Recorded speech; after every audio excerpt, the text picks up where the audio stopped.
Shalom Elohim, haleluya, puji nama Tuhan. Semangat pagi Bapak Ibu Saudara yang dikasihi Tuhan kita Yesus Kristus. Jumpa lagi bersama saya, Pendeta Samuel Mawuntu dalam Renungan Pagi. Ke 1529 hari, Renungan Pagi ini mengudara. Puji Tuhan. Bapak Ibu Saudara yang dikasihi Tuhan, sebelum kita mengawali segala aktivitas kita di pagi hari ini, marilah kita mengawalinya bersama Tuhan dengan mendengarkan firman Tuhan. Sebelum kita membaca, mendengarkan, dan merenungkan firman Tuhan hari ini, mari kita minta pimpinan Roh Kudus. Kita berdoa. Bapa di surga, berbicaralah kepada kami semua. Pakai firman Tuhan ini untuk menegur kami, menasihati kami, menguatkan kami, meneguhkan iman percaya kami, dan menuntun kami supaya kami terus berjalan di jalan Tuhan yang benar. Dan pakai firman Tuhan ini untuk memberkati kami semua. Di dalam nama Tuhan Yesus yang adalah firman Allah yang hidup, kami berdoa. Amin. Haleluya. Mari buka Alkitab kita dalam kitab Injil Lukas, pasal 8 ayat 4 sampai ayat 15. Di bawah perikop perumpamaan tentang penabur. Demikian firman Tuhan. Ketika orang banyak berbondong-bondong datang, yaitu orang-orang yang dari kota ke kota menggabungkan diri pada Yesus, berkatalah ia dalam suatu perumpamaan. Adalah seorang penabur keluar untuk menaburkan benihnya. Pada waktu ia menabur, sebagian benih itu jatuh di pinggir jalan, lalu diinjak orang, dan burung-burung di udara memakannya sampai habis. Sebagian jatuh di tanah yang berbatu-batu, dan setelah tumbuh, ia menjadi kering karena tidak mendapat air. Sebagian lagi jatuh di tengah semak duri, dan semak itu tumbuh bersama-sama dan menghimpitnya sampai mati. Dan sebagian jatuh di tanah yang baik, dan setelah tumbuh berbuah 100 kali lipat. Setelah berkata demikian, Yesus berseru, siapa mempunyai telinga untuk mendengar, hendaklah ia mendengar. Murid-muridnya bertanya kepadanya, apa maksud perumpamaan ini? Lalu ia menjawab, kepadamu diberi karunia untuk mengetahui rahasia kerajaan Allah. Tetapi kepada orang-orang lain, hal itu diberitakan dalam perumpamaan, supaya sekalipun memandang, mereka tidak melihat, dan sekalipun mendengar, mereka tidak mengerti. Inilah arti perumpamaan itu. Benih itu ialah firman Allah. Yang jatuh di pinggir jalan itu ialah orang yang telah mendengarnya, kemudian datanglah iblis lalu mengambil firman itu dari dalam hati mereka, supaya mereka jangan percaya dan diselamatkan. Yang jatuh di tanah yang berbatu-batu itu ialah orang yang setelah mendengar firman itu, menerimanya dengan gembira, tetapi mereka itu tidak berakar. Mereka percaya sebentar saja dan dalam masa pencobaan mereka murtad.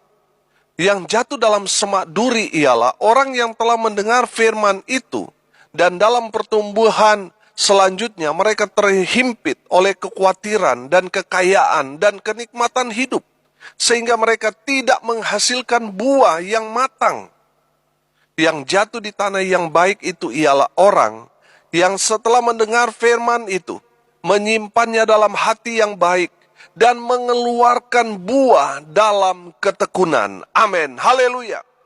Bapak Ibu Saudara yang diberkati Tuhan, dalam kebenaran firman Tuhan ini, kita dapat melihat ada 4 tempat yang berbeda, di mana benih yang ditabur oleh penabur itu jatuh. Dan 4 tempat itu kita golongkan ada 4 model orang. Sebelum kita membahas lebih jauh, mari kita dalami siapa penabur itu dan apa arti dari benih itu. Di ayat 11 dikatakan dengan jelas, benih itu adalah firman Allah. Amin. Penabur itu siapa? Penabur itu adalah Tuhan Yesus. Amin. Saudara yang dikasihi Tuhan, di akhir zaman ini, Tuhan memakai saudara dan saya untuk menabur benih. Tuhan Yesus memakai saudara dan saya untuk dapat terlibat dalam pekerjaan Tuhan dengan luar biasa. Bapak Ibu Saudara yang dikasihi Tuhan, Mari kita mau bekerja di ladang Tuhan dengan semangat, dengan rasa cinta kepada Tuhan. Amin. Saudara, tabur firman Tuhan melalui apa? Melalui kehidupan kita. Dalam pelayanan kita, dalam rumah tangga kita, dalam usaha kita. Bahkan di media-media sosial yang kita miliki, saudara. Mari kita tabur firman di sana. Amin. Saudara yang dikasih Tuhan, jangan sampai saudara yang menjadi status kita di media sosial itu isinya galau semua, saudara. Curhatan hati semua, saudara. Stop. Mulai dari sekarang, mari kita mau menabur benih firman di sana. Yang kita taruh di status kita firman Tuhan. Amin. Sehingga dapat memberkati orang banyak. Saudara yang dikasihi Tuhan, Tuhan memakai kita untuk menjadi bagian dalam pekerjaan Tuhan. Tuhan mau saudara dan saya tabur benih firman. Amin. Saudara, mari kita belajar. Benih yang jatuh di tempat yang pertama, jatuh di pinggir jalan. Saudara lihat ayat 5. Adalah seorang penabur keluar untuk menaburkan benihnya. Pada waktu ia menabur, sebagian benih itu jatuh di pinggir jalan. Lalu diinjak orang, dan burung-burung di udara memakannya sampai habis. Ayat 12. Yang jatuh di pinggir jalan itu ialah orang yang telah mendengarnya. Kemudian datanglah iblis, lalu mengambil firman itu dan dari dalam hati mereka, supaya mereka jangan percaya dan diselamatkan. Bapak ibu saudara yang dikasihi Tuhan, orang model ini adalah orang yang masa bodoh. Firman yang disampaikan dia dengar, tapi dia tidak mendapat apa-apa dari firman Tuhan itu. Di saat firman Tuhan disampaikan, dia sibuk dengan kesibukannya. Betul, badannya ada di situ, raganya ada di situ. Tapi pikirannya ke sana kemari. Sehingga di saat firman Tuhan disampaikan, dia tidak dapat apa-apa. Dia sibuk membalas chatting, sibuk selfie-selfie, sibuk dengan pekerjaannya, padahal ada di rumah Tuhan. Dengar baik, iblis tidak mau saudara bertumbuh di dalam firman Tuhan. Makanya dia datang mencuri benih firman Tuhan dengan cara mengutus orang untuk mengganggu saudara supaya saudara tidak fokus pada firman Tuhan. Sering kan saudara lihat, pas firman Tuhan disampaikan tiba-tiba kita diganggu. Diajak ngobrol sama orang yang ada di sebelah kiri kanan muka belakang kita.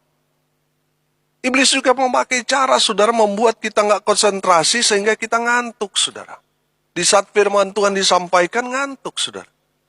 Tujuannya iblis apa? Supaya saudara tidak mendapat apa-apa dari firman Tuhan yang disampaikan oleh hamba Tuhan itu. Kalau saudara mau uji, apakah saudara orang masa bodoh dengan firman Tuhan atau tidak? Gampang. Pertanyaannya, saudara masih ingat nggak khotbah yang disampaikan oleh hamba Tuhan saudara?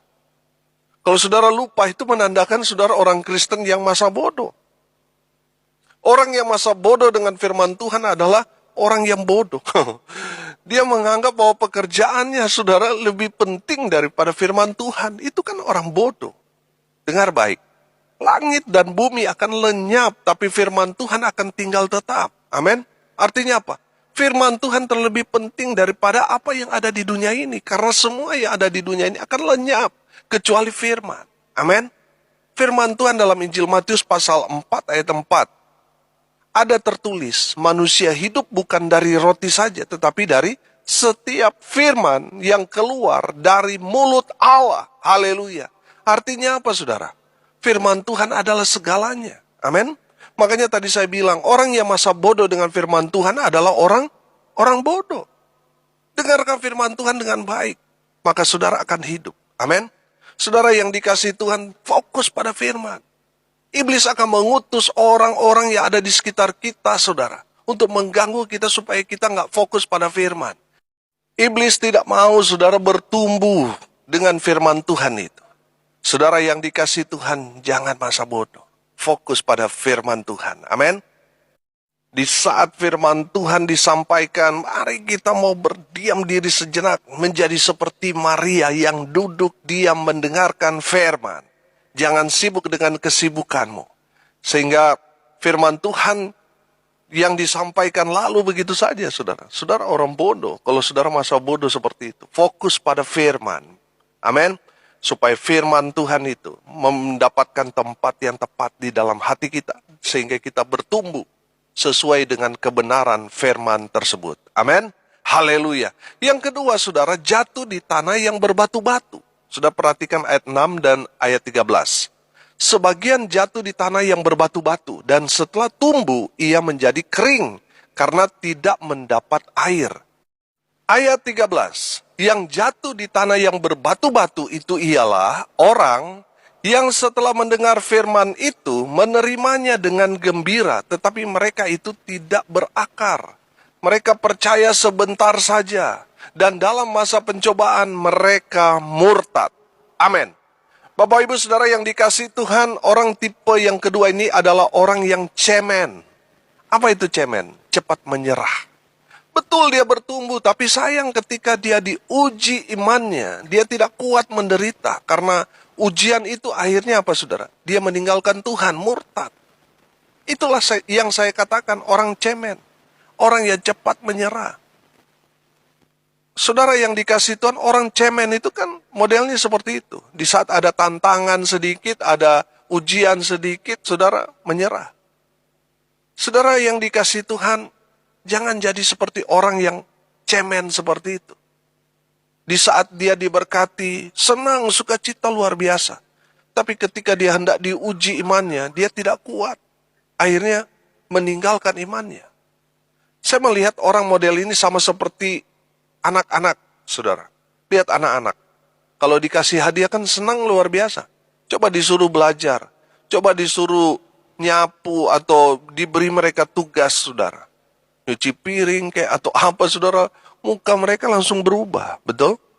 Orang begini hanya mau senangnya aja, tapi tidak mau diajak susah. Orang model seperti ini, saudara, betul dia mendengarkan firman Tuhan, dia sukacita. Ketika mujizat Tuhan terjadi, dia senang luar biasa. Tapi sayang, dia tidak berakar. Artinya orang ini tidak mendalami atau tidak memegang firman Tuhan dengan iman. Sehingga dia gampang tercabut dan mati karena tidak berakar kuat. Ada berapa banyak orang Kristen yang cemen seperti ini.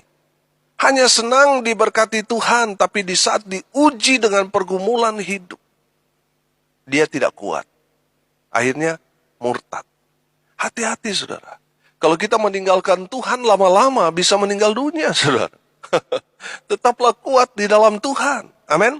Bukan hanya di saat suka, tapi juga di saat kita duka, saudara. Di saat kita ada pergumulan yang berat di dalam Tuhan, kita tetap kuat berakar. Amin. Jangan seperti model orang yang kedua ini yang cemen, saudara.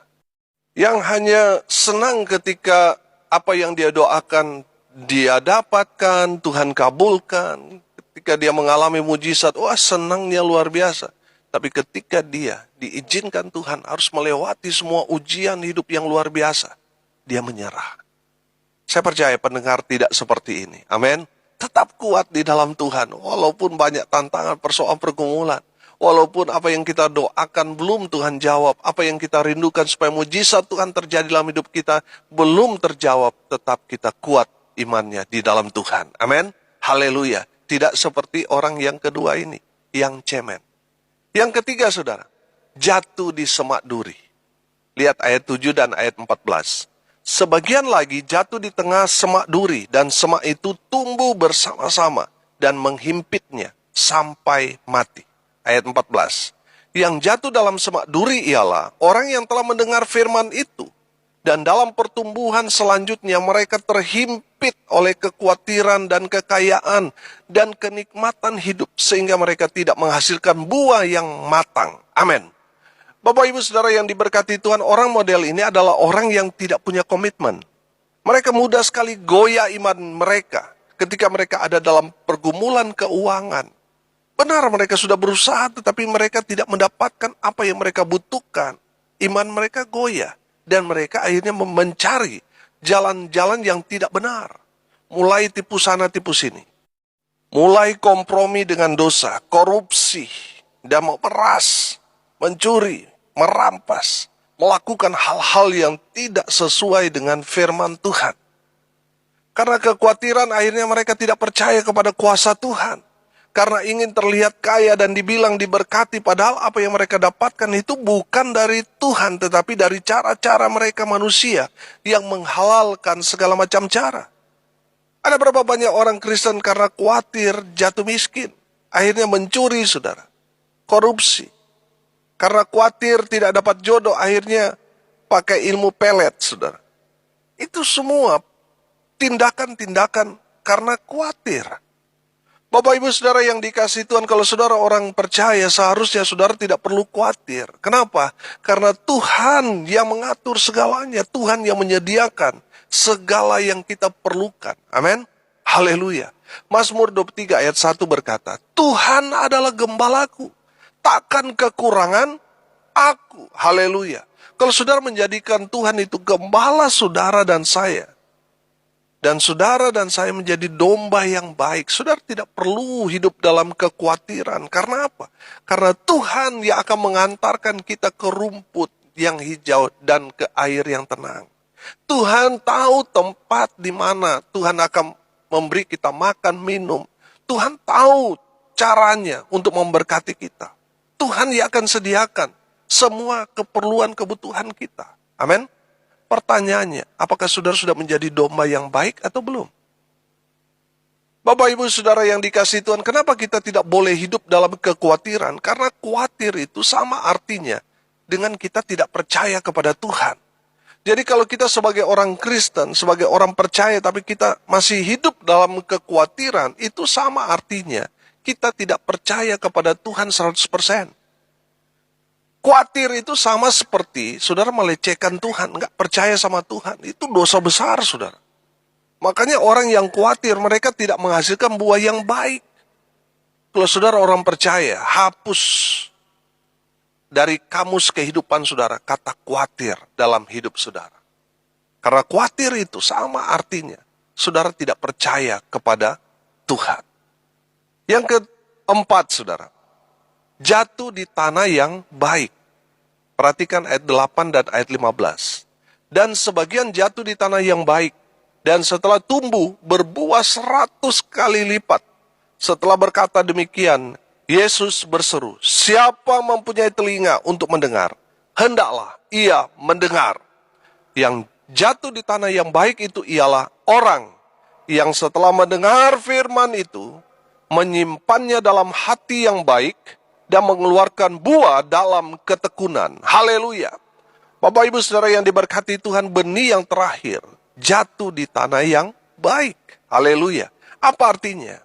Tanah ini yang dimaksudkan adalah hati orang yang mendengarkan firman Tuhan itu. Amin. Tanah yang baik di sini, dia menerima benih itu, dan benih itu pun berakar, bertumbuh, dan menghasilkan buah yang lebat. Haleluya.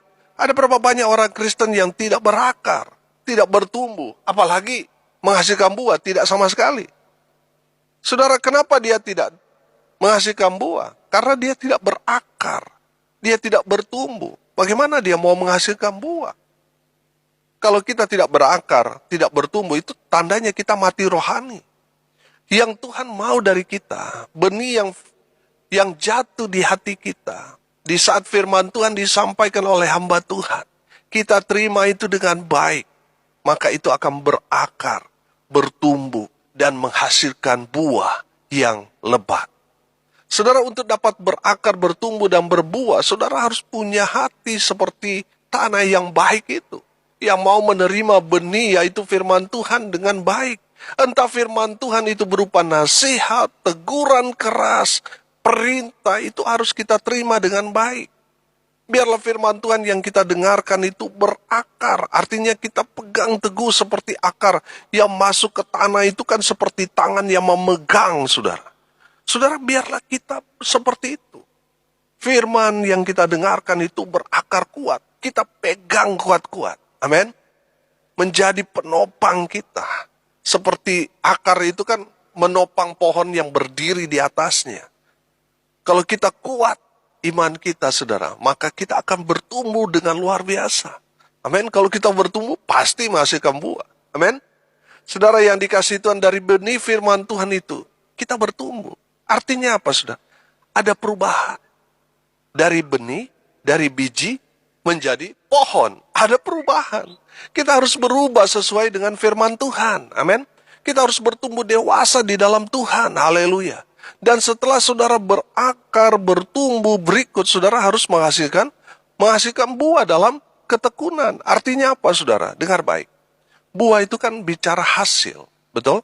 Buah itu adalah sesuatu yang dihasilkan dari pohon itu. Nah, kita harus mengeluarkan buah atau hasil dari firman itu dalam diri kita. Kalau kita tidak menghasilkan buah, sudah bahaya. Dalam Injil Lukas pasal 13 ayat 6 sampai ayat 9, nanti saudara baca sendiri. Di sana dikatakan kalau kita tidak menghasilkan buah, kita akan ditebang. Dalam Injil Yohanes 15 tentang pokok anggur yang benar, ranting yang tidak berbuah diapakan? Dipotong, dicampakkan ke dalam api. Kita yang menghasilkan buah, kita dibersihkan oleh firman Tuhan supaya apa? Kita menghasilkan buah yang lebih banyak lagi, lebih lebat. Amin. Untuk menghasilkan buah yang lebat, kita harus hidup di dalam Tuhan. Amin.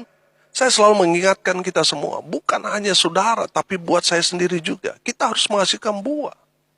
Buah-buah roh. Amin. Saudara yang dikasihi Tuhan, itu yang Tuhan mau. Lihat dalam kehidupan saudara dan saya. Kita sampai menghasilkan buah. Amin. Kalau saudara nanam sesuatu, saudara, ketika dia bertumbuh, dia menjadi pohon yang besar, terus dia menghasilkan buah, pasti saudara senang. Terlebih lagi Tuhan Allah kita. Dia senang kalau kita menghasilkan buah. Amin.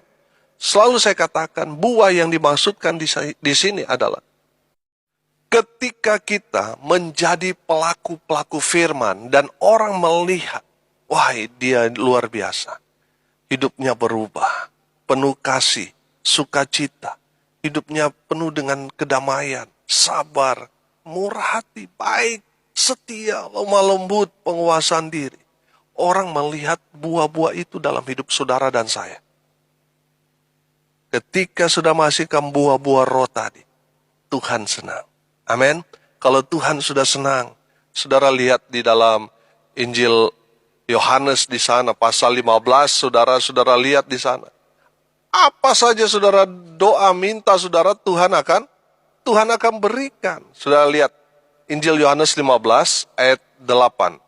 Dalam hal inilah Bapakku dipermuliakan, yaitu jika kamu berbuah banyak dan dengan demikian kamu adalah murid-muridku. Perhatikan ayat 7 di sana. Mintalah apa saja yang kamu kehendaki dan kamu akan menerimanya. Kenapa saudara? Karena saudara mempermuliakan nama Tuhan, menyenangkan hati Tuhan dengan apa? Menghasilkan buah. Kalau saudara menghasilkan buah, apa yang sudah minta, doakan, Tuhan akan kabulkan. Haleluya.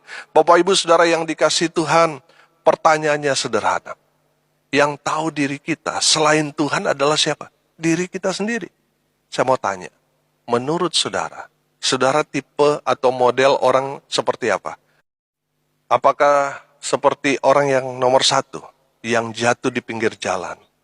Orang ini orang yang masa bodoh. Atau tipe orang yang model yang kedua, jatuh di tanah yang berbatu-batu. Nggak tahan uji, senang diberkati, tapi ketika ada pergumulan, persoalan, meninggalkan Tuhan, murtad. Ataukah saudara orang yang tipe yang ketiga, jatuh di semak duri, wah diberkati, tetapi masih khawatir, masih hidup dalam ketakutan saudara. Diberkati dengan kekayaan, kelimpahan, tapi masih hidup dalam kekhawatiran. Ataukah saudara tipe orang yang keempat, jatuh di tanah yang baik. Artinya saudara mempersiapkan hati saudara untuk mendengarkan firman. Di saat firman Tuhan itu menegur, menasihati, memerintahkan kita untuk melakukan sesuatu, kita kerjakan, kita lakukan. Sehingga orang melihat sesuatu yang berbeda di dalam kehidupan kita. Mereka melihat buah-buah roh dalam hidup saudara dan saya. Saya percaya saudara, semua pendengar tipe orang yang keempat. Kalau masih ada yang tipe 1, 2, 3 saudara, bertobat. Dan mari kita mau menempatkan benih firman itu di dalam hati kita. Yang adalah tanah yang baik. Sehingga benih firman itu berakar, bertumbuh, dan menghasilkan buah di dalam kehidupan kita. Mari kita berdoa. Terima kasih Bapa di surga atas kebenaran firman Tuhan yang sangat menegur, menasihati, memberkati kami. Berkati semua pendengar dimanapun mereka berada. Berkati hidup mereka, rumah tangga mereka diberkati, usaha pekerjaan, pelayanan mereka diberkati. Mereka yang sakit disembuhkan, mereka yang lemah dikuatkan. Mereka yang berduka cita diberikan penghiburan, kekuatan dari Tuhan Yesus. Dan mereka yang hari ini berulang tahun, Tuhan Yesus memberkati. Hamba berdoa biarlah berkat Tuhan turun memenuhi semua pendengar. Bapak Ibu Saudara yang dikasihi Tuhan, arahkanlah hatimu dan terimalah berkat dari Tuhan Yesus. Tuhan memberkati engkau dan melindungi engkau. Tuhan menyinari engkau dengan wajahnya dan memberi engkau kasih karunia. Tuhan menghadapkan wajahnya kepadamu dan memberi engkau damai sejahtera. Di dalam nama Tuhan Yesus, sumber segala berkat, Bapak Ibu Saudara yang percaya diberkati Tuhan, katakan amin. Puji Tuhan. Bapak Ibu Saudara yang diberkati Tuhan, kalau saudara merasa diberkati melalui renungan pagi ini, bagikan juga kepada saudara-saudara yang lain, supaya mereka juga diberkati. Karena untuk itulah kita dipanggil, untuk jadi berkat. Salam kasih dari Bali, saya Pendeta Samuel Mawuntu. Sampai jumpa besok pagi. Tuhan Yesus memberkati kita semua. Haleluya.